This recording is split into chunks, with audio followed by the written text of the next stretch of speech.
Hello and welcome to another episode of Alternate Future of Adizzpro's WICSO. In the last episode, we saw, can't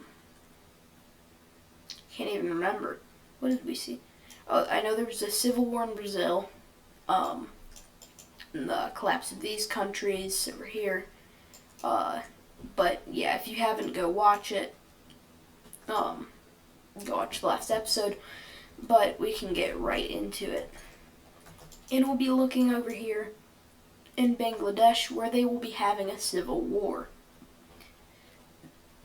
It is a neo-authoritarian rebellion over here, and they want to take control of the country, and they will capture most of the populated areas, and start to spread out. But there is also not a lot, but other factions in this war. There are also authoritarians up here, but there are also, sorry, I need to get the color. There are also Unitarians, which is kind of interesting, but I mean, Bangladesh is relatively one ideology, or not ideology, religion, but the Unitarians just want to the Unitarians over here want to further, merge the country, I guess, and make it more united. There's also a Tibet breakaway province up here that just wants independence. Actually, I think this was previously Tibet, before World War VI, but they will spread out and they want to break away. And so we can see there's multiple factions in this war. And as of right now, the Bangladesh government is democratic, so it will have help from some other, actually probably just Unitarians. But that is the different ideologies in this war and different sides. And the Bangladeshi, is it Bangladeshi or Bengali? I'm not sure what the correct term would be, but the government of Bangladesh will start to collapse, and both the Unitarians and neo-authoritarians will scramble for land, and there's a lot of success up here by China, which is also neo-authoritarian. This breakaway province, they don't really do much.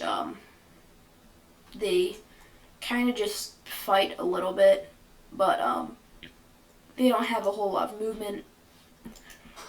But we do see, coming from South China and a little bit from Vietnam, they support, of course, the democratic government, and it will push back the neo-authoritarians. But both South China and Vietnam do realize this government is not very stable, and on the other side, the Unitarians are at least democratic. So this area is cut off, and this breakaway province gets a good chunk of land before the neo-authoritarians clean up the rest. And South China will make the decision to start to support the Unitarians instead of the old democratic government, because the old democratic government is too unstable, and so it will fall to the Unitarians. And fighting will continue as Unitarian troops will push back a lot, and they will even separate the neo-authoritarians into two. But now the Lime team starts supplying the neo-authoritarians, and after they lose some more land, the neo-authoritarians will begin to push back, and they will recapture, or more so capture, 3 major cities. And this breakaway province will basically just become another fighting ground between neo-authoritarian and unitarian troops, as both will scramble to invade it. And the neo-authoritarians do connect up, and there is some bloody battles over here. But the neo-authoritarians will win them, and they will connect both their groups up. And right now, the civil war in Bangladesh seems kind of even on both sides.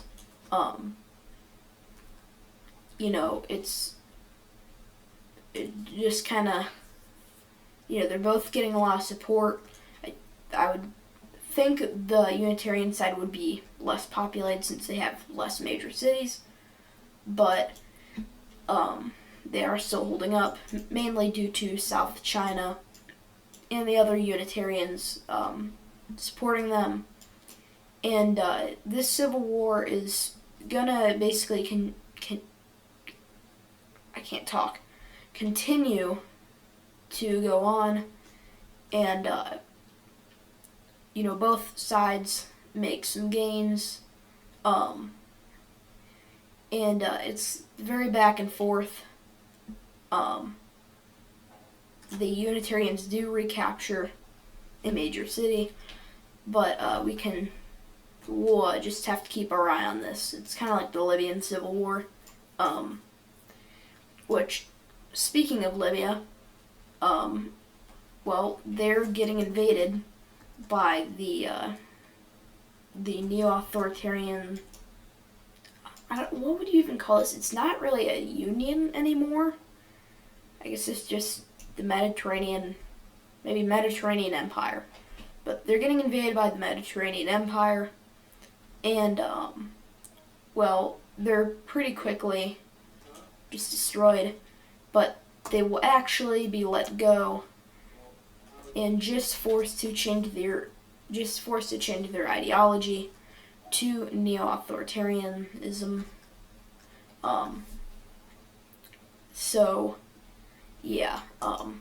That is even over here. Now I come over here to the green country in Caspia. They're once again invading this lighter green country, and Mesopotamia Unitaria is quickly going to try and stop this because they don't want the green country to expand anymore. They've already expanded quite a bit. I mean, remember, they were just that city. Just this province. And slowly but surely they've grown to almost reform their empire. And they're also neo-authoritarian, but we will see the split of this country. And this is how this country is split. So we can see, hold on. Yeah, let me just do this. This is how it's split. The southern half goes to Mesopotamia Unitaria, and the northern half, of course, goes to Caspia, or Caspio. I don't know what its official name is. But this will spark some tensions, and more tensions begin to rise. And now we look at military alliances. Because Libya will be forced into the Diamond Alliance, but not just Libya, because Caspia, or Caspio, once again, whatever you want to call it, is also going to join the Diamond Alliance. And this is a big move because Mesopotamia Unitaria does not like that. They don't like, they're pretty much, if you look at their borders, Diamond, or member of the Diamond Alliance, member of the Diamond Alliance, another member of the Diamond Alliance, and another one right here.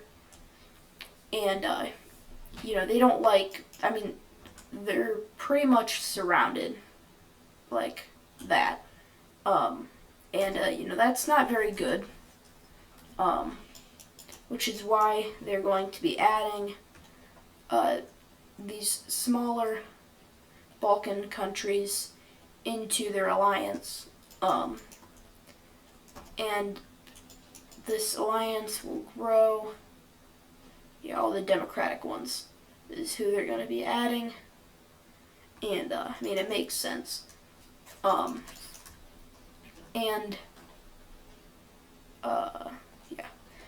Just gonna double check. But, yeah, that is how that's playing out. Now, if you look over here at the civil war in Bangladesh, once again, we can see both sides are, they're going back and forth again. Although these three major cities are now under Unitarian control, and they will capture the capital city of Bangladesh. And the neo-authoritarians are questioning what is happening. How are we losing this bad? The neo-authoritarians are going to push back now. Actually, I might have said previously I think I said that wrong, but what I said before, I said the neo-authoritarians are pushing back now. I'm sorry, that's confusing, but both sides are having good counteroffensives, these guys will meet the coast, once again, but the Unitarians will cut them off, and, start to kill off these guys, but they will come back down and relink, and the Unitarians will fall back, and the front line will be pushed once again. And it doesn't seem like this civil war is ever going to end, and it's really not. There's just fighting everywhere, and that is why a bunch of countries, bigger ones, not really some of the Unitarian countries, but a lot of countries in the new international order are going to, basically just say Bangladesh needs to be liberated. And so, including the Mesopotamians, and other members, they will start to, start making a new faction in the civil war of Bangladesh. And so these liberation forces will land in the capital city, or at least the former one, of Bangladesh, and they will start to wipe out both the neo-authoritarian and Unitarian forces, and they try to set Bangladesh up under a new regime. I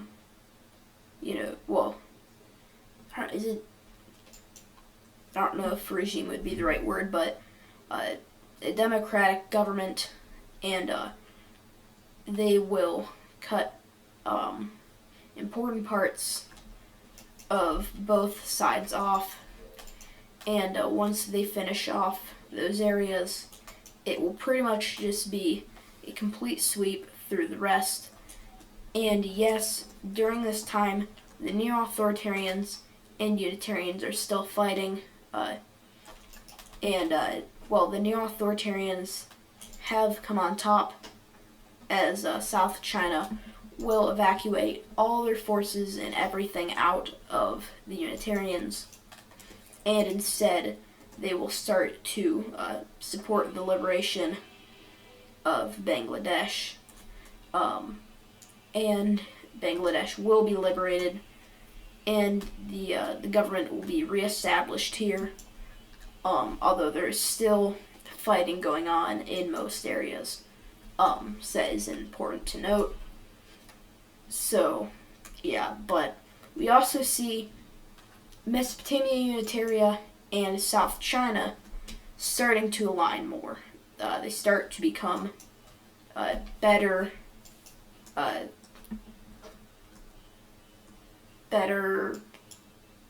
mean, they're not allies, but they start to gain better relations, and so does Vietnam and the Unitarian countries.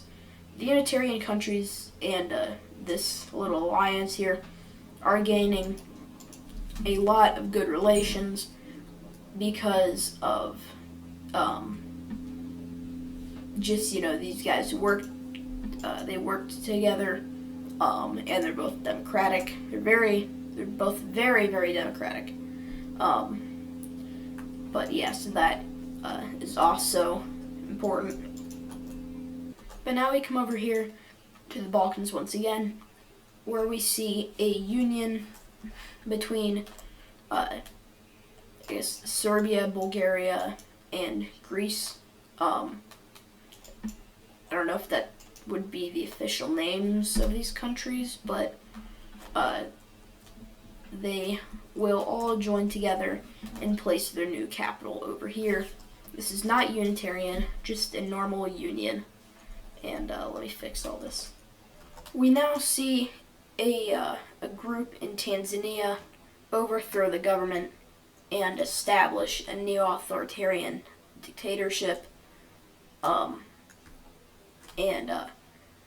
that adds one more neo-authoritarian country in Africa. So right now there's 5, if I counted right. Pretty sure I counted right, but yeah, that is that.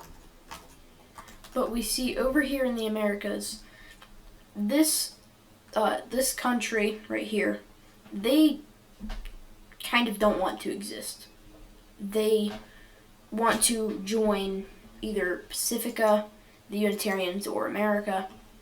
One of them. They just want to be unified with another country. And, well, a vote will be held and we can see what provinces will choose what. And as we can see, it is pretty even. It also makes sense. And, each of these areas are close to the country that they want to join. Why is this still here? That shouldn't be there. But yeah, so that is the votes, and so it is decided this country will be split just as it wants to, and this part will join the Unitarians, this part will join America, and this part will join Pacifica, and yeah, with that, this country is gone. We also see that with America leaving the Triangle Alliance, the Caribbean country will also, and this alliance is just decided that it would be best to disband, and yeah, so that is exactly what happens. And this Circle Alliance, Colombia wants to just start rolling over Brazil, but everyone else thinks it is too dangerous because that would most likely activate the entire neo-authoritarian alliance. And so Colombia is really upset, but they may get their chance because an ultimatum has arrived at the capital city of Mesopotamia, and it is from the Dutch Empire, and it demands that every single Unitarian country disbands their union and basically doesn't exist anymore. And the Unitarians are shocked to get this large ultimatum that, I mean, you can see just how much of the world is Unitarian. It's a good percent, and they don't want to lose that. And Mesopotamia Unitaria and all their Unitarian allies will gather in the city to discuss it, and as they discuss it, there was talks in the Diamond Alliance about this, but it was never confirmed until it happened, and Russia is honestly kind of scared because they don't know if they're ready to face this huge alliance, and it would likely bring along a lot of death, and it probably would. And the Dutch Empire decided to do it anyway, but the Russians will stick by their ally, and why is that? Looks like it's transparent, but they will stick by their ally, and they will also, just back up the Dutch Empire, and the rest of the Diamond Alliance will do that, and the Unitarians will, like I said, all meet. They'll discuss this for a little bit, and there is a deadline on the ultimatum in which the Unitarians must respond. And every single Unitarian nation will start to mobilize their military, and Mesopotamia Unitaria will have a huge burst of nationalism, which will help them. And Russia is kind of at a shortage for it. They've used so much nationalism, and I know, nationalism, it's definitely a factor, but it's not I guess it can be this big, but this war that may or may not be about to take place is going, I'm just going to say it. The Mesopotamians denied the ultimatum the day before the deadline, and Russia is at a nationalism shortage. The Dutch Empire and all the other neo-authoritarian countries have a lot of it, and Mesopotamia Unitaria and the other Unitarian nations have a lot of it as well. And nationalism is going to be a very big factor in this war, which is declared as World War VII, and we can see other countries join it. But before they do, I want to put it out there that, remember, this takes place, at this point it has been a long time since World War VI and the whole, alternate thing. So do keep that in mind. But the two official sides to this will be Mesopotamia's alliance, or the 3-point star alliance, and the Diamond Alliance. All of each alliance is in the war, also the Star Alliance. So actually, I'll just make this one shape. So let me, should I make it star, or, actually, I'll just make it star. And so it is the Star Alliance versus the Diamond Alliance, and the war has, it's starting now, but we can quickly see what countries will be joining as it's starting, on top of just these regular two alliances. And we see immediately America join the war, followed by Brazil and Tanzania. These, other than Tanzania, are big countries, and Colombia is going to leave the Circle Alliance in order to join the Star Alliance so that they can hopefully just steamroll through Brazil. It might not go that way, but we will see. But that is going to be it for this episode. So thank you for watching, and I'll see you guys in the next video. Bye.